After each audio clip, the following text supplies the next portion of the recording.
So, long before the world ever standardized dates and calendars, ancient Ethiopians had already developed a system of counting years, and that system was precise. I'm going to explain why. For them, time was not guessed, it was never approximated, never was it borrowed. It was measured, it was ordered, and it was preserved. Now, who were the ancient Ethiopians? When you look at the country Ethiopia, historically, it was called Abyssinia. But before Abyssinia, it was called Axum. Then later it was changed to what we are calling Abyssinia. Then when you look at the country of Ethiopia, it is one of Africa's oldest, but rather continuous civilization. I say continuous because definitely we know that it's still there. So now they had a language which they called Ge'ez, and they also possessed centralized kingship. This is just me trying to give a little background of the Ethiopian people. Then they also had long distance trading, and they had advanced religious tradition. Now, when it came to preserving history, regulating worship, and also governing the society, Ethiopians required a dependable way to measure time.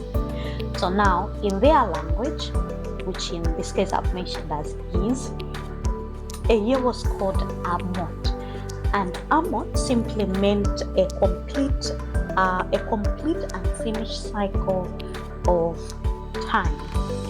So every Amot to them governed several factors. One is definitely agricultural seasons. It also governed royal administration. It also governed religious fasts and festivals. Now, for this reason, time to them was of the essence, or was rather essential. Therefore, it had to be accurate, it had to be repeatable, and it had to be stable. Therefore, they had to have a formal calendar in place. So, the Ethiopian calendar is built on a clear and logical structure. We'll hear why that is. When we look at one Amot, which simply means 1 year, it is divided in 13 months. When we compare it to our calendar, Gregorian, of course, that one has 12 months. Now, the Ethiopian calendar, 1 year, which simply means 1 Amot in their language, it has 13 months. This design to them is deliberate and mathematical, but definitely not symbolic.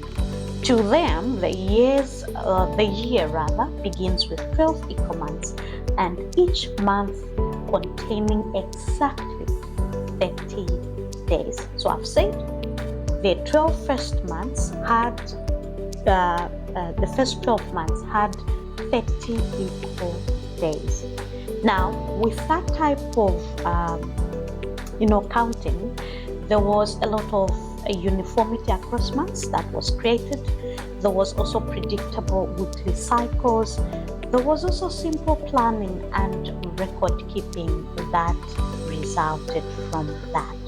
Now, when we count all these 12 months that had equal days, that is 30 days, when we put them together, we are getting 360 days.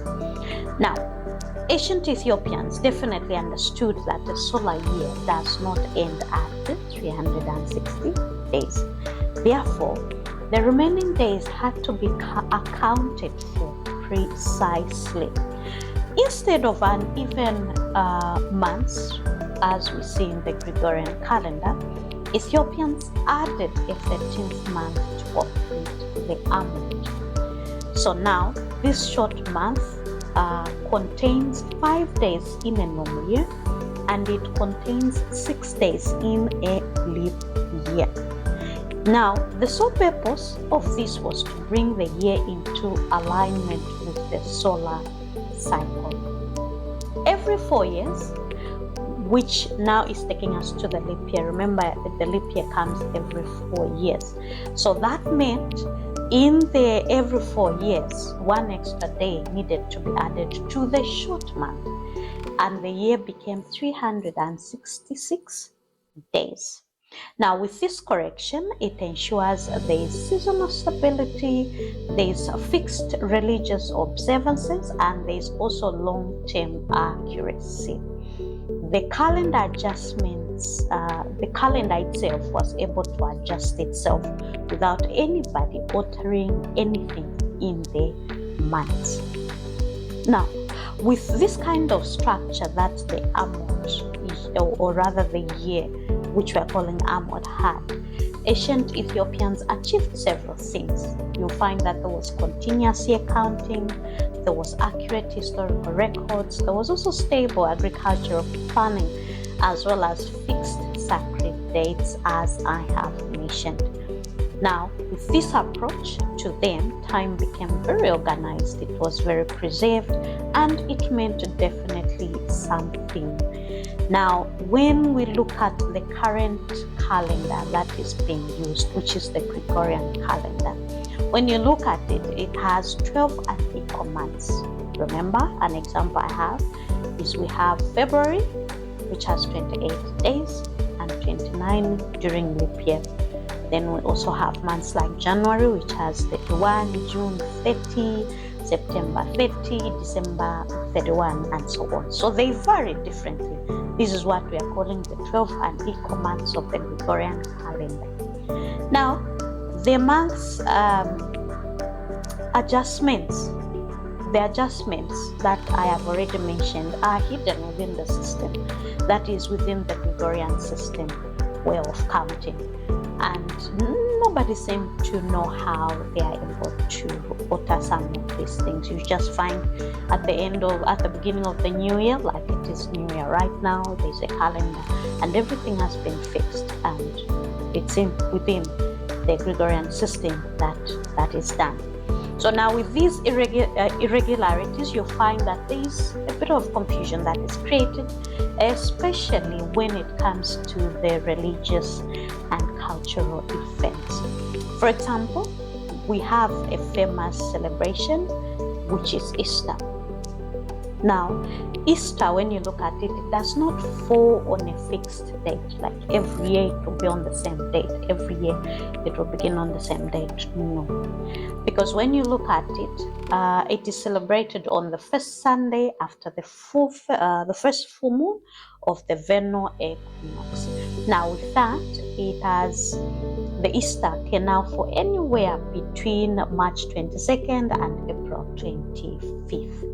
So this now becomes planning very difficult, okay, and it becomes very inconsistent.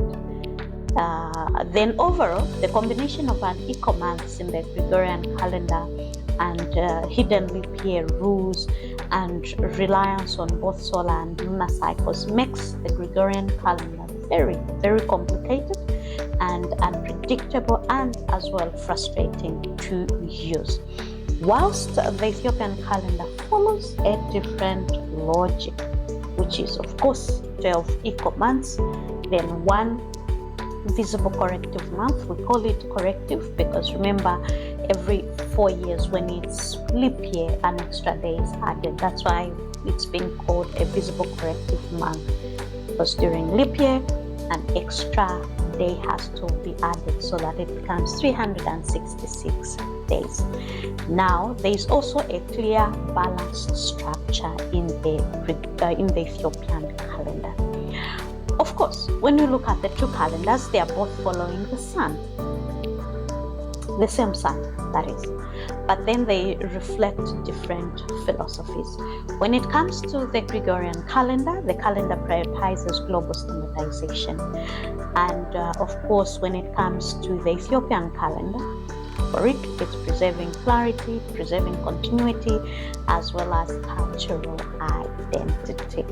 Now, while much of the world counts years numerically, Ethiopia counts, it actually continues to count in Amut, which is a year understood as a complete balanced cycle of time.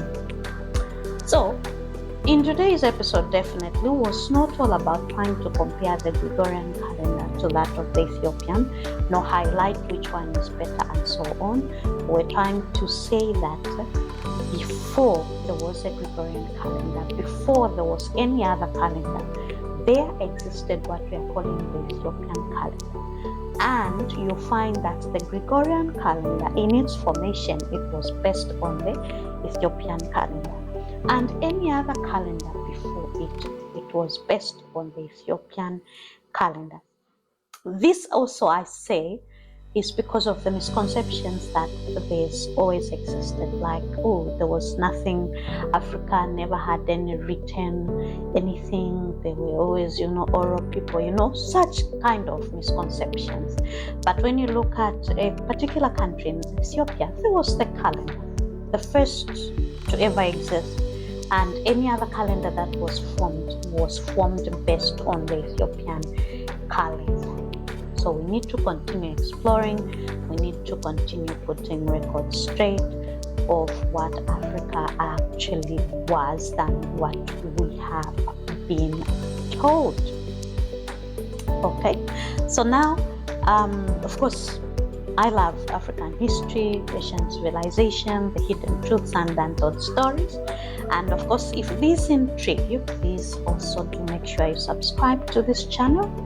And by subscribing, you become part of the growing community that is committed to exploring Africa's past beyond the myths and misconception by asking not only what happened, but why it matters today. I wish you a very, very successful 2026, and always